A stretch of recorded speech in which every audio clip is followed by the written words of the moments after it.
Good morning. Let us pray before Anishka brings the reading. Shall we pray? Almighty God, our Heavenly Father, we come before your throne of grace and mercy for the scripture portion that is being read to us. Through your Spirit, inspire us, illuminate us, that we may understand the scriptures and know the truth, and the truth will set us free. This we pray through Jesus Christ, our Lord and Savior. Amen. Anishka, you can read now. Thank you. Today's Bible reading is taken from Ephesians chapter 3, verse 14 to 21.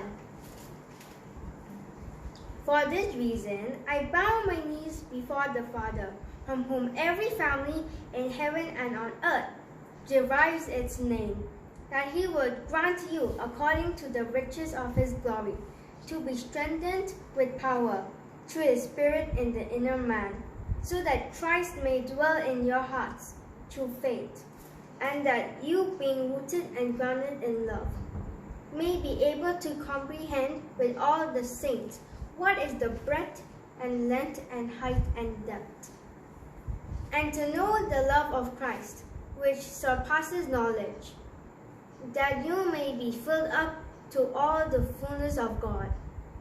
Now to him who is able to do exceeding abundantly beyond all that we ask or think, according to the power that works within us. To him be the glory in the church and in Christ Jesus to all generations, forever and ever. Amen. This ends the Bible reading. Thank you. We are continuing the study on Ephesians.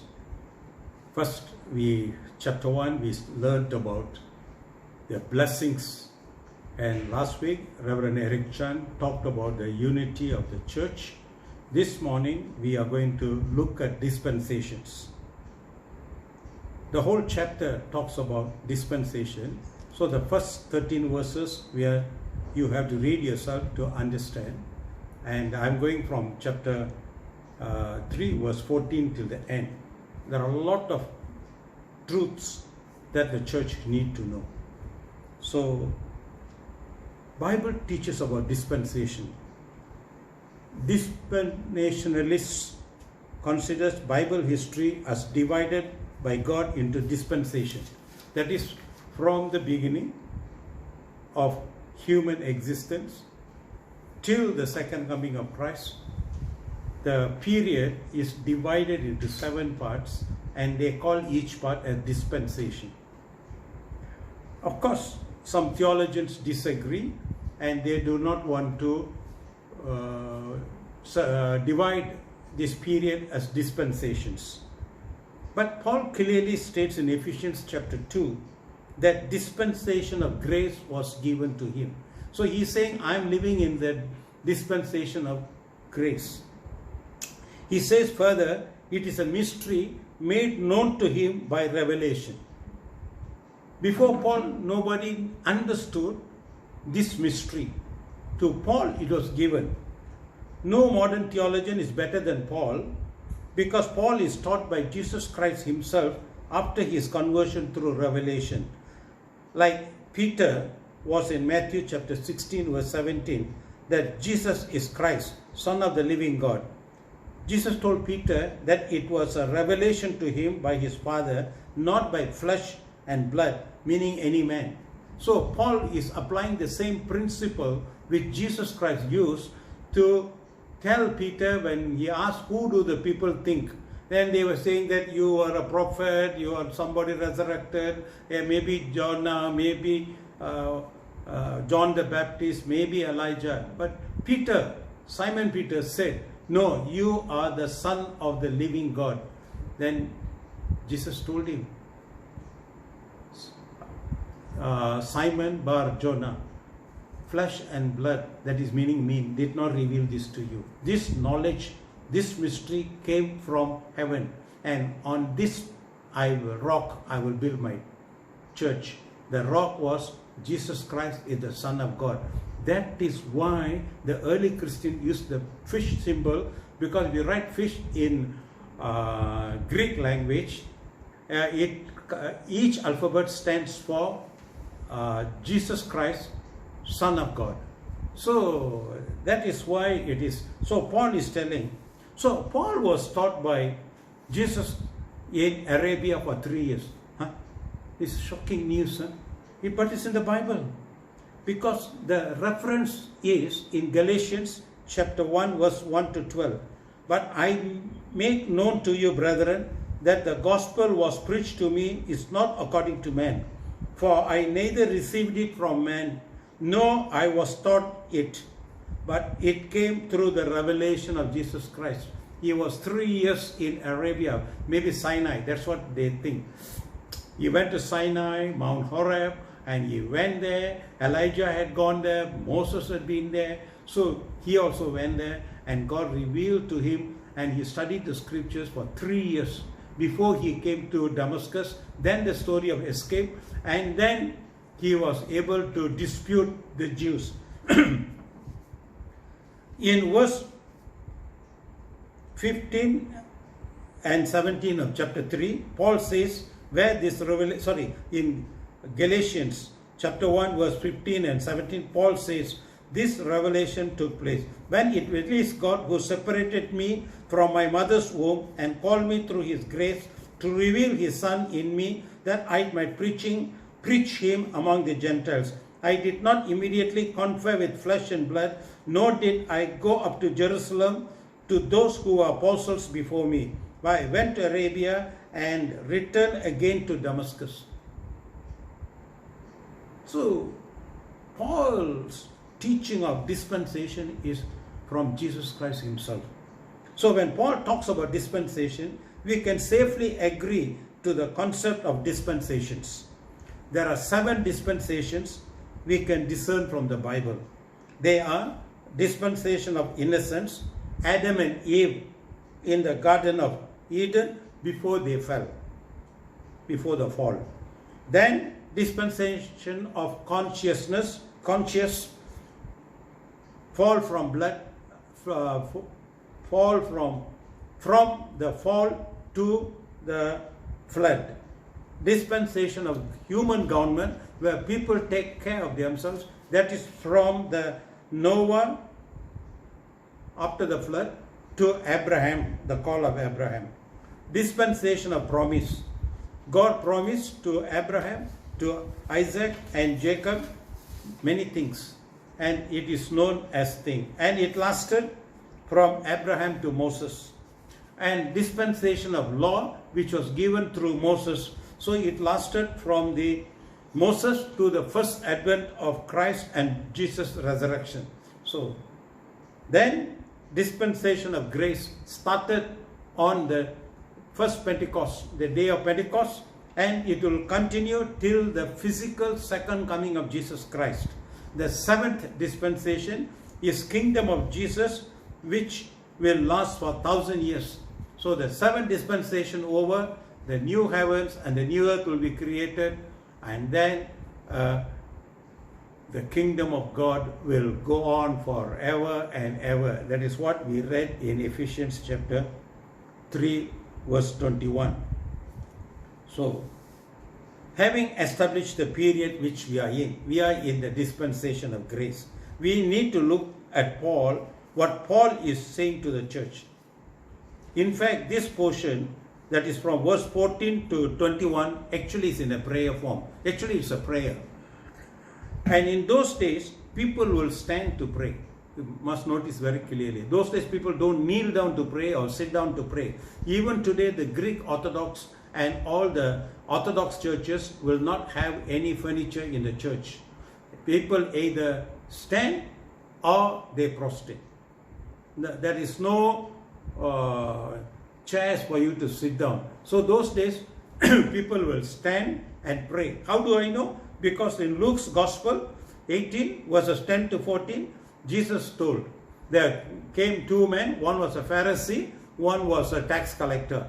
The Pharisee entered into the temple and went straight up to the front and stood and prayed, praising himself. But, excuse me.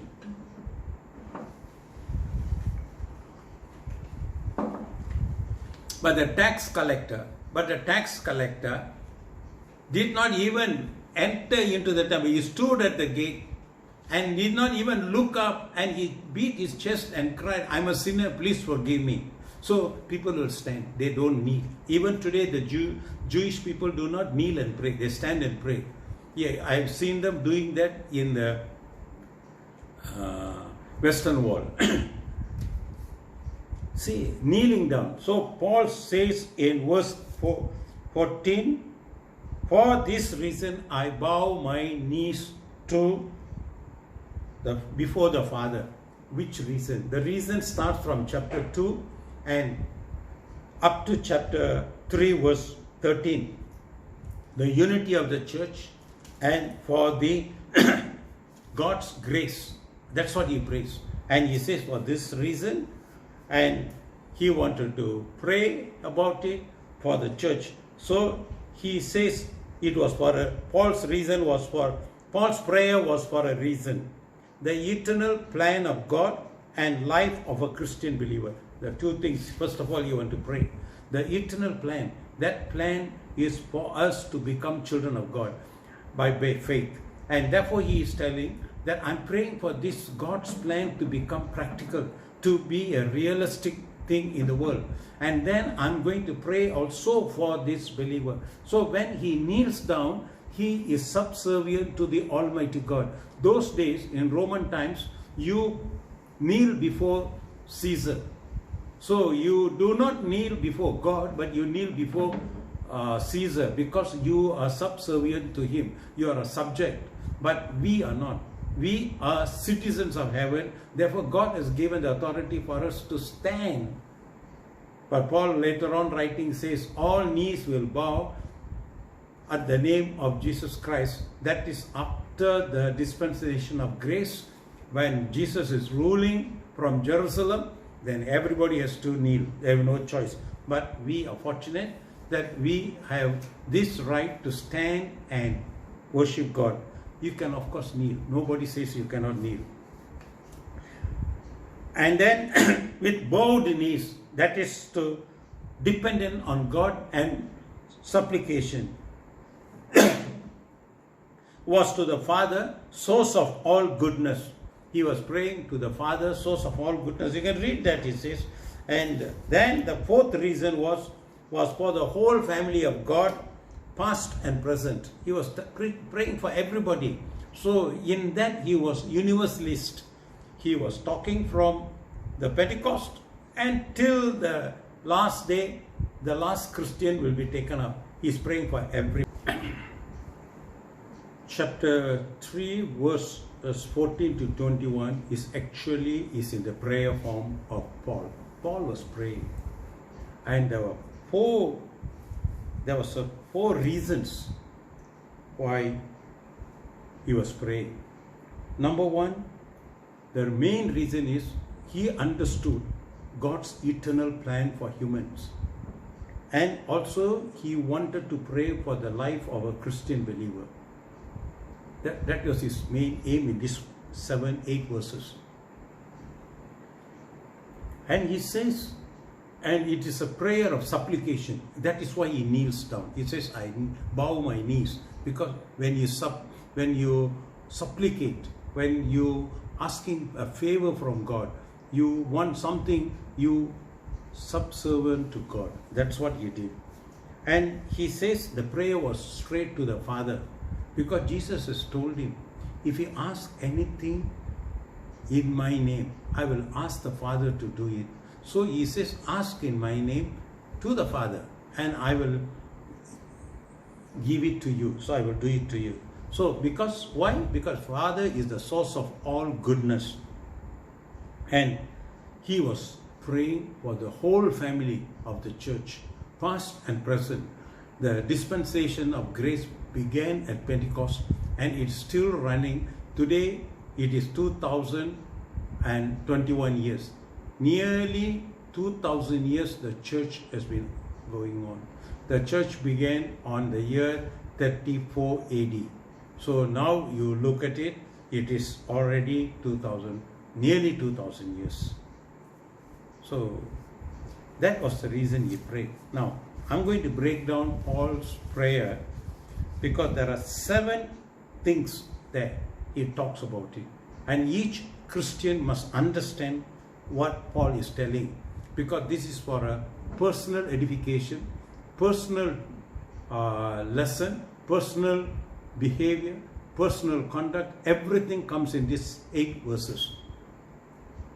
Number 1, he requests for strength, power within. He uses 2 Greek words. The power is dunamis, but the other word, the strength, kretotene, that is a power that is permanent. It doesn't ebb like a tide, comes up and goes. No, this is a steady power, because this power will give you to overcome all your problems. And this is the power which we want, because we experience, sometimes we feel great, sometimes we feel miserable, sometimes we are tempted and fall into sin, sometimes you overcome sin. But Paul is saying that you need the power of God to overcome. And that is why he says in verse 16, he says this, that he would grant you according to the riches of his glory to be strengthened with power through his Spirit in the inner man. The power is not a physical power. Paul himself had power, but bodily he was sick. He had hungry, he was thirsty. He says, I have been in nakedness, I've been in jail, I've been all that. But my inner man was strengthened. He said even during the shipwreck, he did not fear, because he was strengthened by God's power. And that power comes through Holy Spirit. And that is why we insist that you must have the infilling of the Holy Spirit daily. Every day pray, Lord, fill me with your Spirit and counsel me through your Spirit and guide me through your Spirit. And that is what he prays. First thing is strength and power. Without strength to face the world, we will fall in. Whatever power we have is no point. But when we have strength, it's an entirely different word. Then you have the power. 2 things. We complicate strength and power together. Strength is application of power. Strength is application of the power. That is in verse 16. And request for Christ to rule and reign within. Our inner man must be ruled by Christ. We always talk about Christ. We know so much about Christ. We know so much about Jesus. We talk about Jesus, but we never have him inside. So he gives the secret. How does Jesus come into your life, your inner man? In Revelation, he says, I knock at the door. If anyone hears my voice and opens his door, not their door, his door, I and my Father will come and have supper with him. And that is what Paul is writing here in verse 17, that Christ may dwell in your hearts through faith. So, you have to have faith in Christ Jesus. So what is the faith in Christ Jesus? Every day you must confess the gospel. The gospel is God so loved the world that he gave his only begotten Son, that none should perish, but those who believe him have eternal life. And this is the one in John 3:16. And that is our faith, that we believe Jesus came, born of the Virgin, died on the cross, buried, rose again, he is ascended into heaven, now sits at the right hand of the God, because Stephen, the first martyr, has already seen it and recorded it and testified for us, and he is going to come. His imminent return is nearby. So that is why we have to believe this. Every day must tell, I believe in Jesus. This Jesus is God who became flesh. John chapter 1 verse 1. In the beginning was Word, and Word was with God, and the Word is God.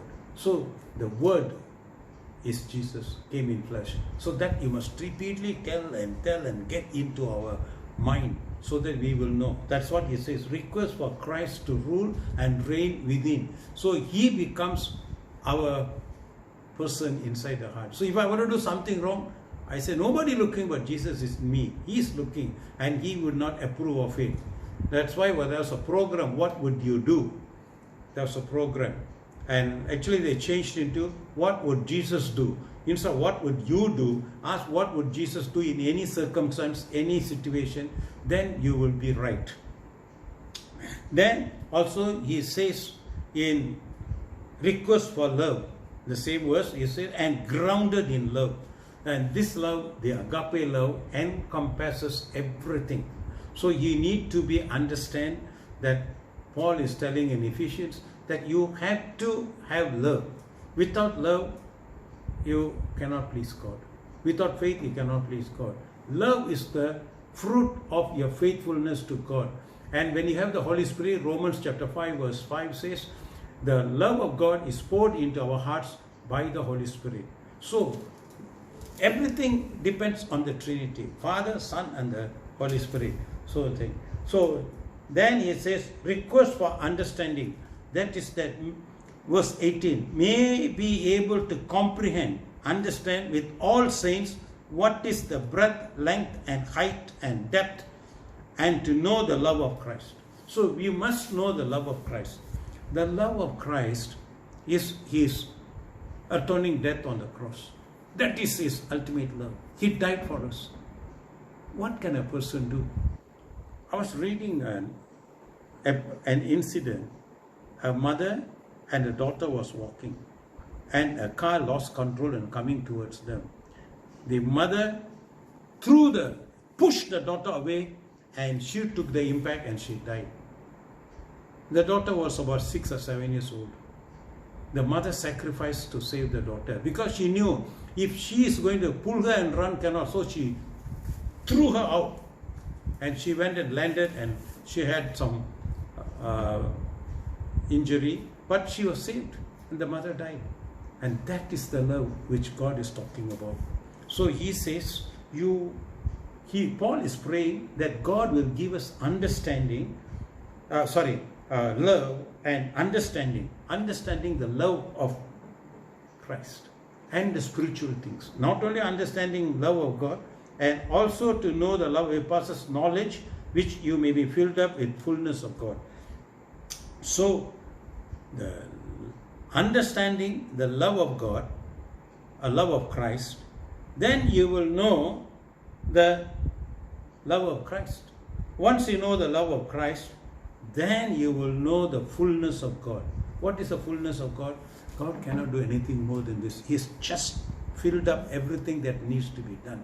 That's what he says there. He said, and to know, verse 19, to know the love of Christ which surpasses knowledge, that you may be filled up to all the fullness of God. See, in the Anglican benediction we say this way, the peace of God which passes all understanding, keep you in the love and knowledge of God the Father, God the Son, God the Holy Spirit. So, for us to have the full knowledge, you must have love. Without loving God and His Word, this is His Word, and we will not be able to understand the mysteries of the Bible. That's what he says. So, Bible reading, Bible meditation is very, very important. And he says in conclusion, he did that. Now to him who is able to do exceedingly abundantly beyond all that we ask or think, according to the power that works with us. So he says, number one, he points, and he be glory to the church and in Christ is all generation forever and ever. Amen. Paul is telling lastly in the seventh part of it, he is encouraging us to pray and trust God for the answer. The fact is, number one, God is able. That is the fact. God is able to do anything He wants. He has enabled us to become His children. Anyone who believes in Lord Jesus Christ, to him God has given the authority to become His children. We are not slaves, we are not servants, we are His children. We are adopted as children of God. That's very good. Number two, then he says the source. The source is power. You see, if I'm standing here and talking and wearing a mic, there is a connection to the electrical socket, and power comes through it and enable us to be recorded and to speak and everything. The picture, the voice, everything is being done because there is electrical power. So he says in this sentence, I read again, now to whom who is able to do exceedingly abundantly beyond all we ask or think, according to the power that works in us. What is the power that works in us? The power that works in us is the power of the Holy Spirit. What is the power that works in the world? It's the power of the devil, the spirit of the air. For us, we have the Holy Spirit. The world has the spirit of the air. Ephesians chapter 2 verse 1. So, he says, and to him be the glory. God needs to be glorified for what he has done for us. We must remember that God did the marvelous things for us. Paul writes and says, while we were sinners, while we were yet sinners, God sent his only Son into the world to die for us, so that his righteousness can be imputed to us, and we by faith can be saved and go to heaven. So that is what he is telling. He says, to him be glory in the church. Church is you and me, not the building. Building is not the church. It's a church building. The church, ecclesia, that means called out. We are called out of this dark world into the bright light. 1 Peter chapter 2 verse 9. We are called from darkness into the marvelous light to become the royal priesthood. You see? So we become, and actually in Christ Jesus, it is crowning moment for God. That is why Jesus said, when one sinner repents, there will be much joy in heaven, because God's work is glorified, because God's plan worked, and this miserable character has now become a saint. That's what he says. And he says, all people must know God. And the glorification of God comes through the gospel when a person repents, accepts Jesus Christ as the Lord and Savior, and he becomes part of the family of the church. So, Paul is writing about dispensations. He told you how many dispensations are there. Then he says we are staying in the dispensation of grace. And now is the time to repent. That is why he said, today is the day of salvation. Now is the time of redemption. So he's saying that we are living in the times. And for your information, the last part, Jesus said in Luke chapter 18, that Jerusalem will be trampled down, chapter 21 I think, trampled down by the Gentiles till their times are fulfilled. And 1967, Jerusalem came under the power of Israeli power. First time after Babylonian conquest in 586 BC, 2500 years ago. First time Jerusalem is under the control of the thing. But there was one place, that important place was not in the control of Jewish people. It was in the control of Muslims. As far as Bible is concerned, they are also Gentiles. Only those who are born physically of Jew, they are Jewish people. And they are people of promise. And God has given them a promise. He will bring them back. Romans chapter 11 and 12 talks about it. 10, 9, 11, 10 talks about it. But the Temple Mount was forbidden. Jews can visit, cannot even offer a prayer. Netanyahu stopped people from going up to say any prayer. But this Prime Minister, he made a statement. Freedom of worship for Jews and Muslims are allowed in Temple Mount, not only for the Muslims.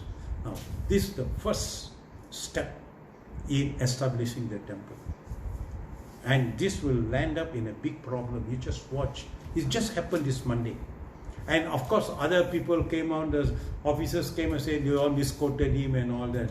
But Bernard, he said, no. He never make a statement. I already made a statement. That's what he said. Already made a statement.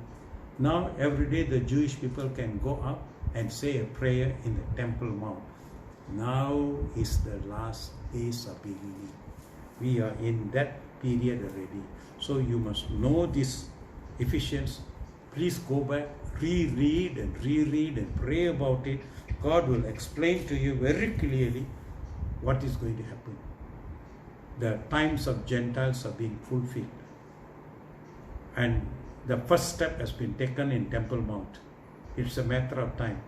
Iran, Turkey, Pakistan all have started saying that they will go to war with Israel if they allow the Jews to worship in the Temple Mount. But Israeli will not pull back. They are going every day, thousands are going up with the police protection and openly praying, which was not happened from 1967 till now. That's about 54 years. 54 years. So God's plan is working out. God's promise are working out. Jesus said Jerusalem will be trampled by the Gentiles till their times are fulfilled, and the times are fulfilled. The last step is this. So if you read this, you are in the dispensation of grace. If your family members or your friends, anybody who has not accepted Jesus Christ, just tell them that we are in the last days of grace. Come to Christ and save yourself. Let us pray. Almighty God, our Heavenly Father, we come before your throne of grace and mercy, in the name of our Lord and Jesus Christ. Lord, we thank you for teaching us the dispensations, and now we are in the dispensation of grace. And through faith, by faith, we can become children of God. Faith in Jesus Christ is the only way, because Jesus said, I am the way, the truth, and life. And no one comes to the Father except through me. And Father, whatever philosophies people may have, whatever reasons they may have, it's not going to work out, because during the period of grace, God is not going to send any punishment on the unbelievers. But those who believe will be rewarded. And we thank you, Lord, for Paul's prayer, that your love, your power, your knowledge is given to us, so that we can live a witnessing life for you. Bless each and every one. In the name of Jesus we pray. Amen.